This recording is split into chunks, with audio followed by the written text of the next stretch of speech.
Dear viewers, shocking figures are revealed by the latest reports. More than 180,000 migrants have crossed the English Channel on a dangerous journey, organised by criminal gangs charging £5,000 per person. And in a shocking surprise, the British Prime Minister is trying to blame Brexit on the UK's exit from the European Union, while official documents revealed that return agreements were ineffective even before Brexit.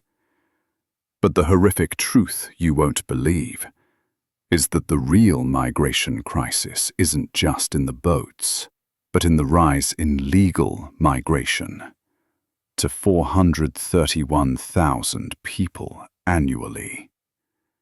Subscribe to the channel now, because the real details we will reveal are more exciting and shocking than you can imagine. Stay tuned for the facts that will completely change your view of this crisis. Well, I must tell you, my opinion of the Prime Minister has not particularly increased today. Here he was on GB News at 6 o'clock this morning. Returns agreement with France is important because we need to establish that if you come by boat, you will be returned to France. I accept the numbers are low. We had to prove the concept and prove that it could work. We've now done that, but now we need to ramp that up. I would gently point out to Nigel Farage and others that before we left the EU, we had a returns agreement with every country in the EU. And he told the country, make no difference if we left. Well, he was wrong about that. These are Farage boats in many senses that are coming across the channel. So here he is, once again, inverting the truth, gaslighting the British public, attempting to blame everything on me. Yes, I am the devil, the Farage boats. Well, Prime Minister, have a quick look at this. Here's me in May 2020. So here we are, middle of the English Channel. We're right on the edge of British and French territorial waters. It's a pretty calm day. Already there have been 3 migrant boats spotted. All of these are classed as search and rescue missions. But the truth of it is, this is a massive criminal enterprise that is organising all of this, making vast sums of money. They're doing about 4.5 knots. We're doing about 11. As you can see, they're about 300 yards, so we're closing. We'll obviously slow down because the weight from this boat's quite big. You can see the boat's absolutely packed, all being charged a minimum of €5,000 each for the criminal gangs to make this crossing. I did that in May 2020, Prime Minister, and I warned the entire British political establishment we had a major problem coming down the tracks. I also said to mainstream media, why are you not covering this? I predicted it would lead to an invasion. Of course, I was absolutely demonised for daring to say the word, but I would suggest 180,000 people later, perhaps I was right. But what the Prime Minister is talking about is the Dublin Regulation. This was the means by which, he argues, as EU members, we could send people back. Well, in that very year of 2020, have a look at this graph, we took more in from the European Union under this programme than we sent back. So I ask you at home, is the Prime Minister being deliberately dishonest? Please send in farage@gbnews.com. Out Mehmet, chairman of Migration Watch, joins me, as does Kwasi Kwarteng and Baroness Diane Hayter. I mean, the Prime Minister did this. We saw Ed Davey, the leader of the Liberal Democrats. I mean, I know they all want to rejoin the EU, but it's just, I mean, I'm right, aren't I? It's nonsense. It's total nonsense, I'm afraid. The Dublin Agreement never worked. The whole thing was a shambles, as far as we were concerned. It took a hell of a long time to get people going in either direction. And as the figures have pointed out, the last couple of years, we had something like 3, 4, 5 times more coming towards us than going in the other direction. It just, I think that this is doing is actually hiding the truth. They know this to be the case.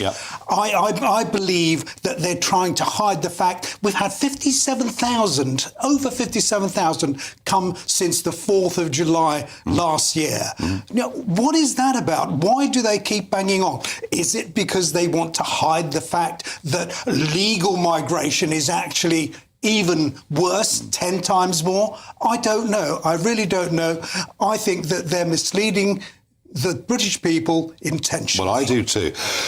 Dan, I mean, clearly what the Prime Minister said is just not true. Well, no, everything's your fault, one. Well, everything's my fault. Good, as long as we start by agreeing on that. When the economy crashes, that'll be my fault. That's my fault. That will be yours. I'm a good guy. Look, there are a number of things to say. One is, of course, these numbers are going up across the continent. There is an increased amount and people wanting to get out of the countries that they're living in at the moment, and this is happening, across the world. And the problem we've got is that the bit that is not enforced is that they're meant to, if they want asylum, not be economic migrants, they're meant to claim in the first safe country they arrive in. And unfortunately, all the steps they come to before us, and it'll be quite a few countries before they've got to before us, or even before France, are not doing their bit of the deal. But that's where I do think our good international relations is important. We should be working on this together, yes, because this is a problem that is broader than just ours. One of the reasons we voted Brexit. The French have got a problem. The Germans have got a problem. One of the reasons we voted Brexit was because of the idiotic statements by Angela Merkel in Germany, just welcoming millions to cross the Mediterranean. And we voted Brexit to avoid all of this, and yet we've got it, and we've got it in very, very serious numbers. One thing that is interesting, though, about people claiming asylum, what I'm told now is that quite a lot of EU countries are now kicking these people out, are just plain blank refusing them. And that's why the problems at Calais are potentially getting worse than they've been before. Oh, they are getting worse, and they will get even worse. I agree that if we had the bottle, if we had the backbone, we could actually do a lot more than we are. Unfortunately, we don't, and we've been told very clearly any number of times that there is no question of leaving the ECHR, which we can quite easily do. It's nothing to do with going against international law. This is a convention that we've signed up to, and we can come out within 6 months given notice. But on that, what's interesting is that two former Labour Home Secretaries, Jack Straw and David Blunkett, are in entire agreement with you. And these people weren't Tories. They were people who served at in the Home, as Home Secretary under Labour. But they're talking about amending it, not how to fully carry out. I'm not sure. Because there are bits of it that are fine. They realise there's a problem. Yeah, I mean, for the first time today, the Prime Minister did talk about the application. Sure. But I think that was more of a means of kicking it down the road. But my question is, when he tries to blame me for it, says because we were in the EU, we had this wonderful policy by which we actually took more than we sent the other way. That's right. He's just being dishonest. But the numbers were very different from what they are. He's being dishonest. Well, isn't that he? was over one. I think that was over just boats. That was but the point that Nigel is making is right. The Dublin Accord or whatever it was never worked. So I don't understand what he's talking about. The other thing I think that's a bit naughty is that, look, he's had 15 months in government. When he came in, he said he had a plan, he was going to smash the gangs. And clearly that hasn't worked because the numbers have gone up. So when you've got a plan and the numbers go up, you start blaming other people. And that's clearly what's happened. I mean, it's very obvious to me that his plan, whatever it is, just hasn't worked. Well, he never said he was going to do it in a year. He said he was going to smash the gangs, but they did nothing. But not a year. No, but they haven't even done anything. Well, they have done quite a lot, as you know. How have they smashed the gangs? They've been working down the line, partly stopping them trying to get disposed in Germany and other things. These things, come on, it was your government that had this for years, and the idea that within a year you can, but he had a plan. He had a plan, but it wasn't for 1 year. But he hasn't even done. Well, he's done quite a bit of it. Isn't the problem here? Smash the gangs. We've been hearing for decades, we're going to smash the drugs gangs. We're going to drive drunks off the streets of the United Kingdom. It hasn't happened. No. And frankly, the money involved is just so great that even if you put them all in prison for life, more people volunteer. And I sense it's the same with this. But another question.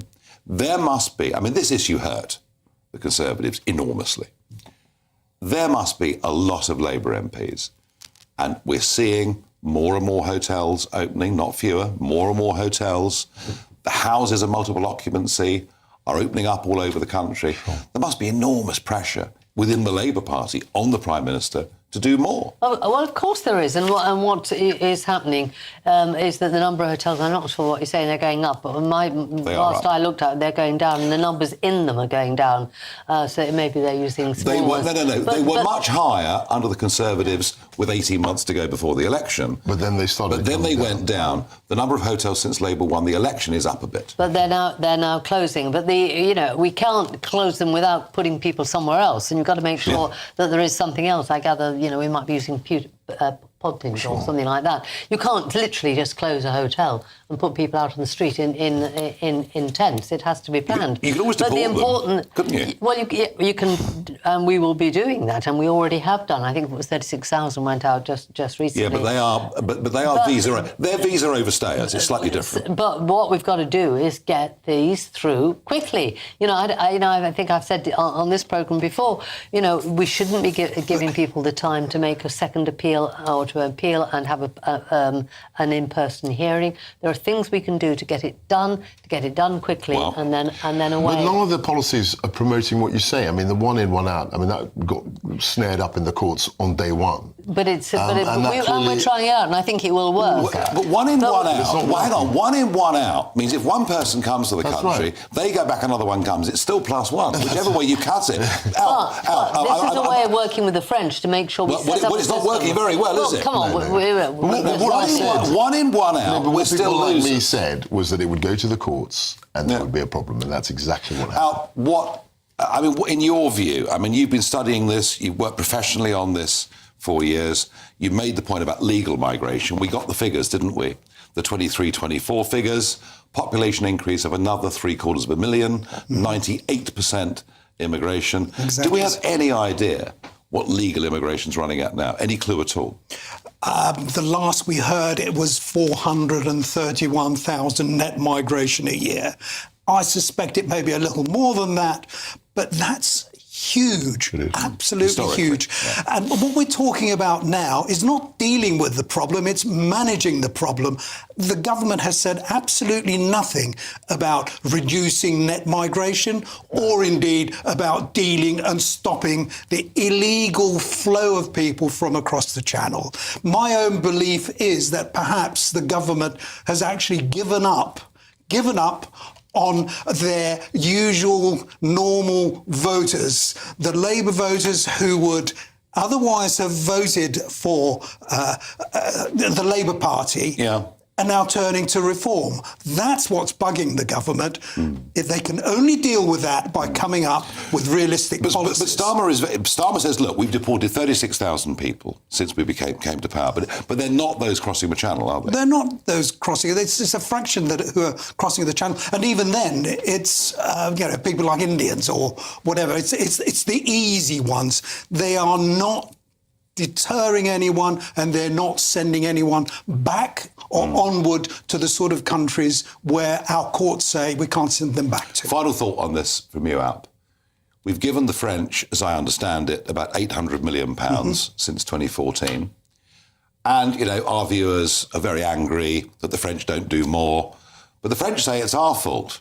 I have a funny feeling the French are right.